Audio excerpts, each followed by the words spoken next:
Sharda knitting में आप सभी का स्वागत है। नमस्कार।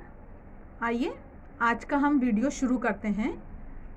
इससे पहले भी हमने एक वीडियो बनाया है जिसमें अंग्रेज़ी के बुनाई में यूज़ होने वाले शब्दों को हिंदी में समझा था। आज हम आगे कुछ और शब्दों को समझेंगे। इससे पहले मैं वीडियो शुरू करूं, मैं आप लोगों को एक भरोसा देना चाहती हूं कि अगर आप थोड़ा भी प्रयत्न करेंगे तो ये सब बहुत आसान होता है याद रखना और फिर इसको इस्तेमाल करना। इससे हमारा काफ़ी फ़ायदा होता है। तो आइए आज का वीडियो शुरू करते हैं। Cast on, CAST, cast, ON, on. Cast on का मतलब होता है बुनाई में फंदे डालना। तो हम सभी को वैसे तो मालूम है कि हम फंदे कैसे डालते हैं, फिर भी आइए हम कुछ फंदे डालकर देख लेते हैं कि ये हम ऐसे ऊन को लपेटते हैं और ये ऐसे सिलाई लेकर ऐसे फंदे डालते हैं। फंदे बहुत तरह से पड़ते हैं, लेकिन ये एक आसान सा सिंपल सा तरीका ये हमारा फंदे डालने का होता है। ये हमारा कास्ट ऑन होता है।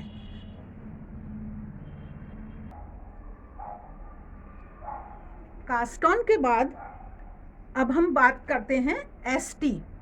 जब ST लिखा होता है इसका मतलब है स्टिच। एक फंदे को हम ST शॉर्ट फॉर्म में लिखकर इंगित कर देते हैं, वो एक फंदा होता है। और जब STS लिखा होता है इसका मतलब होता है कि स्टिचेस, कि ज़्यादा फंदों की बात कही गई है। तो ये तो बहुत आसान हुआ। इससे पहले वाले वीडियो में हमने देखा था कि के जो होता है निट, निट माने सीधा फंदा, और पी मतलब पर्ल, पर्ल माने उल्टा फंदा। आज हम बात कर रहे हैं राइट साइड और रॉन्ग साइड। जब बुनाई में बताया जाता है, आर लिखकर बता दिया जाता है कि राइट साइड। राइट साइड क्या होती है? जब हम ये बुनाई कर रहे हैं इसमें जो हमारा फ्रंट है उसको हम राइट साइड बोलते हैं, कि जब हम बुनाई शुरू करेंगे या बुनाई डालेंगे तो वो राइट साइड वाली लाइन है। और W से रॉन्ग साइड। रॉन्ग साइड का मतलब उल्टी तरफ का जो डिज़ाइन है, उल्टी तरफ की जो दिशा है उसको रॉन्ग साइड कहते हैं।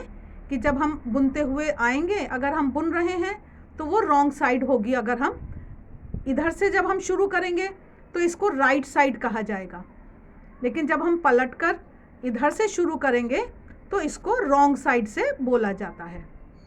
अब इसके बाद आती है बात रिब, रिबिंग। जैसा कि हम लोग जानते हैं ये RIB रिब, और इसको कह देते हैं रिबिंग।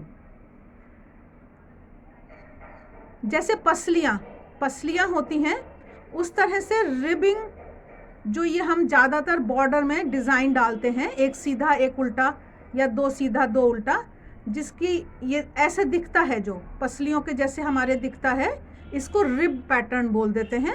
तो रिबिंग बहुत तरह से होती है, रिब पैटर्न बहुत सारे हो सकते हैं। तो ये हमारा RIB रिब हुआ। रिड्यूस या डिक्रीज, REDUCE रिड्यूस माने घटाना, और DECREASE डिक्रीज माने भी बुनाई के फंदों को जब हम घटाते हैं तो उसको रिड्यूस या डिक्रीज बता दिया जाता है। जैसे कि ये हमारी बुनाई है, हम बुनाई कर रहे हैं, तो घटाना कई तरह से होता है। एक होता है कि हमने ये दो फंदों को एक साथ बुना, ये भी हमारा एक फंदा घट गया। और कभी कभी होता है कि हम एक फंदा बिना बुने उतार लेते हैं और अगले फंदे को बुनते हैं और इस फंदे को उसके ऊपर से उतार देते हैं। इस तरह से भी डिक्रीज हो जाता है।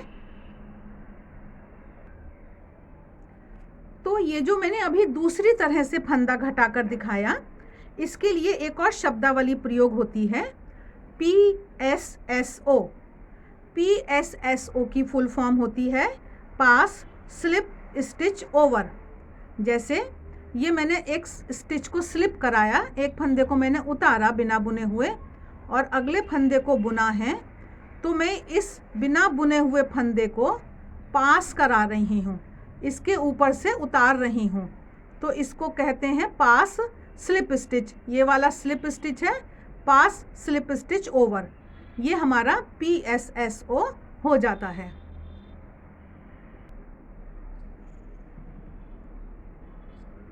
इंक्रीज, INCREASE, इंक्रीज, बुनाई में फंदे बढ़ाने को इंक्रीज करके बताया जाता है। इंक्रीज 1 मतलब एक फंदा बढ़ाना है। तो जैसे ये हम बुन रहे हैं तो इंक्रीज 1 ऐसा भी होता है कि हमने फ्रंट से, सामने से एक सीधा फंदा बुना और हमने फिर बैक, पीछे से एक और सीधा फंदा बुना, तो इस तरह से हमारा एक फंदा बढ़ गया। अगर ऐसे नहीं तो हम इस तरह से भी बढ़ा सकते हैं कि ये यहाँ से हमने एक फंदे को उठाया और इसको बुन दिया, इस तरह से भी हमारा फंदा बढ़ जाता है। और अगर हम इस फंदे को, ऊन को इस तरह से एक लूप बनाकर, फंदा बनाकर सलाई पर चढ़ा देते हैं और अगली बार जब हम बुनते हुए आते हैं तो यह भी फंदा बढ़ जाता है।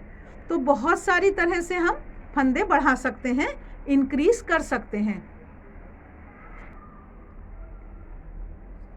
कास्ट ऑन की हमने अभी बात करी थी, बुनाई में फंदे डालना का जो शब्द है कास्ट ऑन, बुनाई में फंदे कैसे डालें।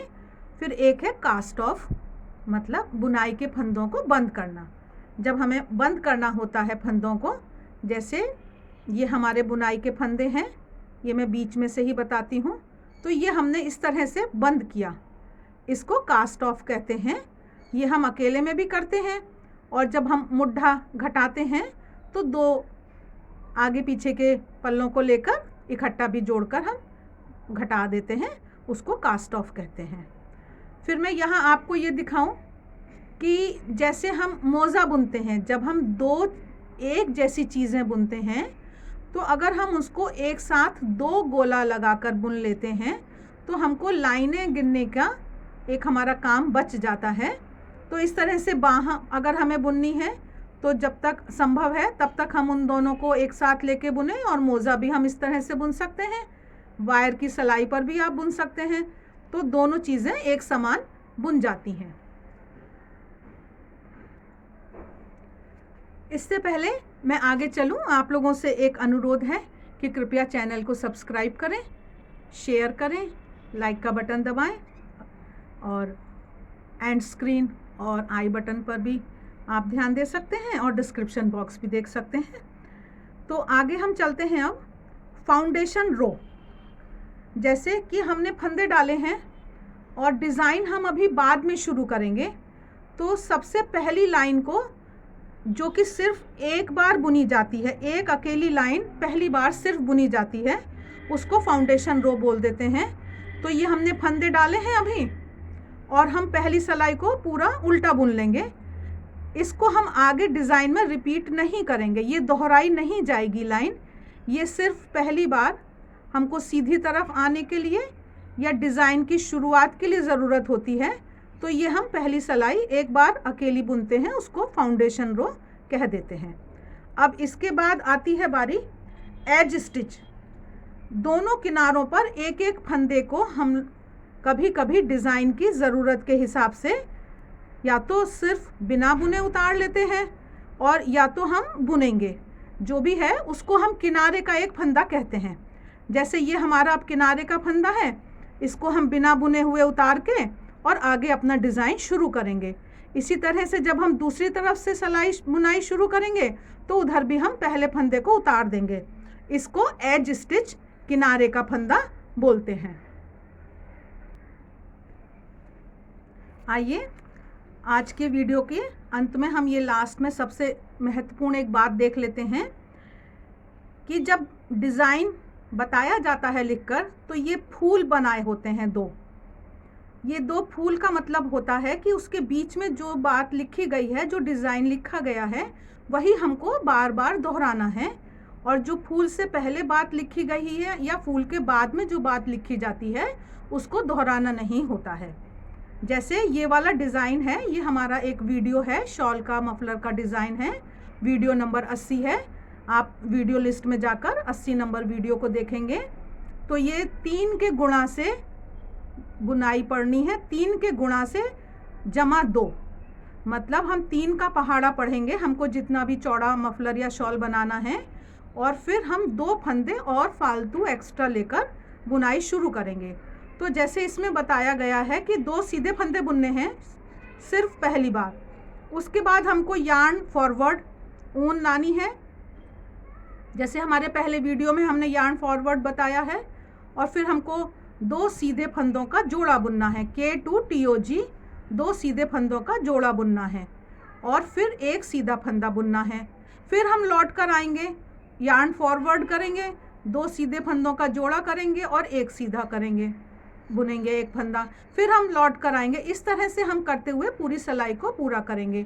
फिर जब हम सिलाई पलटेंगे, क्योंकि यह डिज़ाइन एक ही लाइन का है तो यही बार बार दोहराया जाएगा।